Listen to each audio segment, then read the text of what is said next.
Dime los rebotes nuestros del equipo, Pepe. Dime los rebotes nuestros del equipo, de todos los jugadores.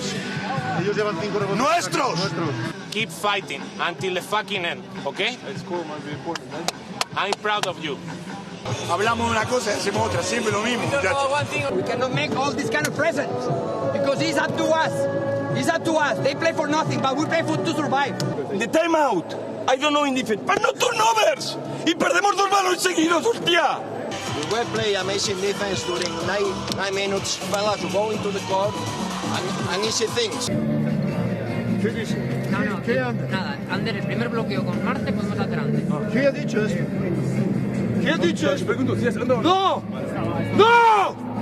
¿Qué ha dicho esto? No necesito que estés pegado, pero un poquito más cerca. You are not playing defense now. You only watching.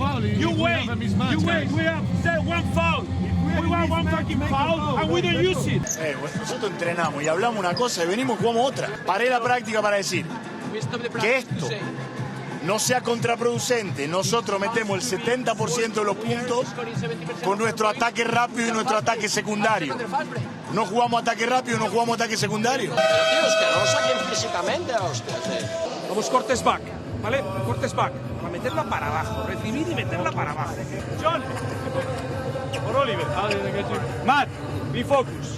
Sales al campo y pasas a Ander al río, Me parece una vergüenza, lo que haces, Piensa un poco, en tu partido, Piensa un poco en tu partido, ¡Ay, si vas a bloquearlo! ¡Eres un 4, tío! ¡Ábrete y tira solo, joder! ¡Tío! ¡Cago en Dios! Atacar Leo. Y onda, cuando cambian estás con Leo.